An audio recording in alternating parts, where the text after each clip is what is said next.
Well, a little order from Ali. I didn't know whether it was all just general stuff or whether it's loosely model related.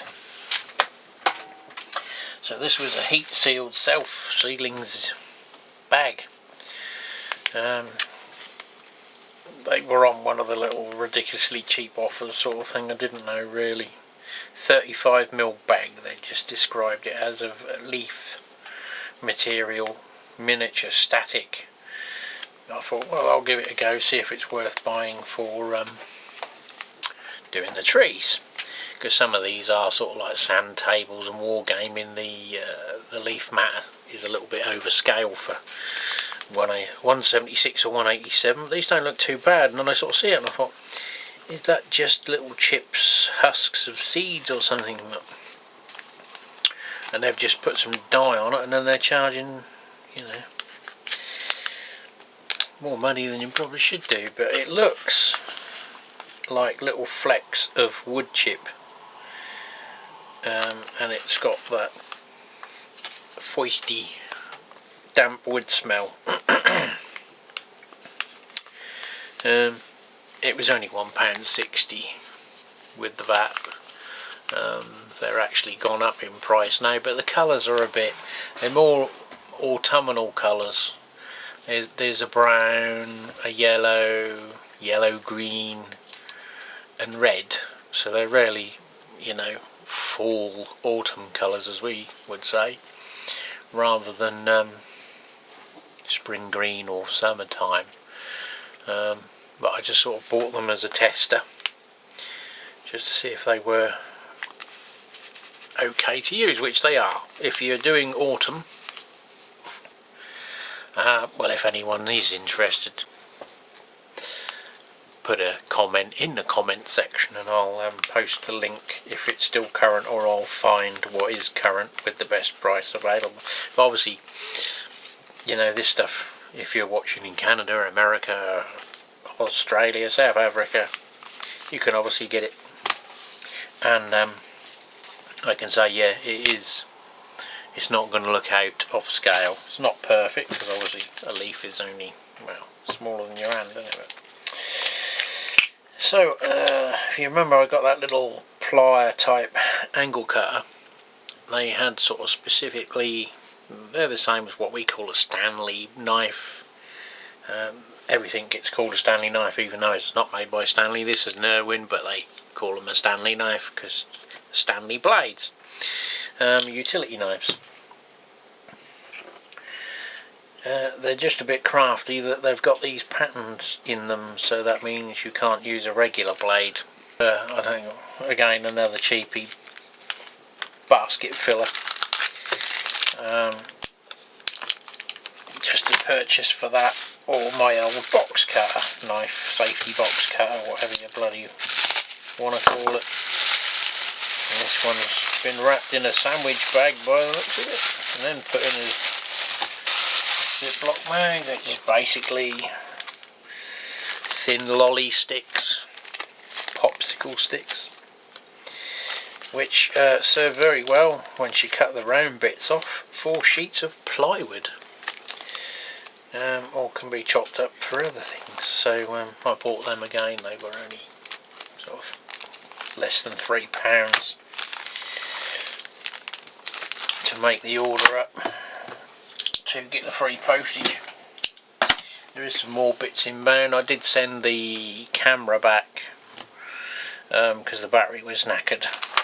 It didn't hold charge. Didn't really bother me, but because I was going to run it on a power bank anyway. If you saw that clip, I ran it on this so it can charge it and run it at the same time, because some cameras won't work while they're charging, but that one did. So I sent it back, got me £13.50 back, and bought another one for under £5. Exactly the same, but I didn't pay the extra for the memory card because I probably don't need to use that. Or I've probably got an old one that'll work. So I got half my money back, and I've got another camera coming. So we might take that one to bits and build it in some kind of freight car, box wagon or something, and work on a little Wi-Fi budget camera. Obviously it's not going to have the same picture and signal quality of a £100 plus, £200 plus camera. You can't expect that for a fiver, can you? But that's my budget because I'm a tight ass. Well, the other one came in a nice little fancy box like your mobile phones came in, but this one's much more budget friendly. So maybe it's the same shell but not the same camera, who knows? It was half the price. We'll soon know because they'll have different apps. So I had a refund on the other camera. I think that was £13.50, although I did order the 32GB card with that. But it wouldn't hold charge. Yeah, this one's lighting up. I don't know how long it'll stay on for, but you see it flashing, and then you marry it to the Wi-Fi signal on your phone that you pick up from this via the app, and then you can control exposure settings, picture type, picture resolution. So they're quite clever considering, I mean, there's no weight to them. And yeah, so I sent the other one back because the battery was knackered. Not that it was the end of the world, because I was, if you see the shot, I was running it off one of these, which the problem being this camera sits there and the lead comes out the side, so obviously your cable's going to get in the way. Although I think you can buy a right angled miniature USB-C or whatever they are. So the idea is obviously those will fit in some kind of wagon. I mean, even an HO wagon, which is narrower, that would squeeze in something. Excuse me, but my plan may well be to disassemble it. That way I could connect a bigger battery pack to it, and when you take it off the layout you can just plug it in and charge it up, or you can just keep using this type of thing and substituting it for another one. If I bought a car, I have a power charge controller, the little circuit board bit in here. I've actually got one on the floor. I've just bought another USB power pack. It's just the shell where you put your own 18 650s in it, which these are all out of an old laptop power supply. Power pack, can't speak today. So yeah, with this being low profile, that will fit in. I haven't got a wagon at hand, but that could go on a flatbed or in a PVA modified truck. And obviously it does have a magnet on one side, so the other alternative is you could stick this on the front of a wagon and get this, that will go to 90 degrees. Click on and go like that. Now I know it's not the world's best camera and it's not the world's best picture, but it is £5 for a Wi-Fi camera. If the battery is a pile of crap, it doesn't really matter to me now. £5 is better than £13.50 for exactly the same product. So yeah, it's just one of those chuck in the box later wintertime project sort of thing, where I'll take it to bits and mess around with it, and the battery's still lasting longer than just sent a pack of screws off the fence. So I'll come back to you when I just tried it. Oh boy, that was more of a palaver than the old one. The settings, I have location set on this one for it to work, then it wants to know your network, and then you have to click cancel so you don't tell it it's network, and do it manually by just clicking live video, and then hey presto, it started to connect just after the battery expired, because I've been buggering about for about 20 minutes.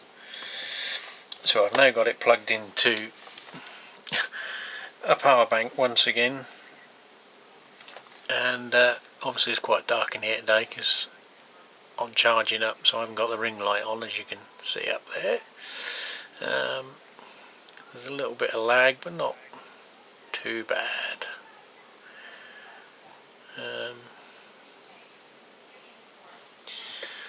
There's infinite cam. So yeah, finally got it working. You can mute,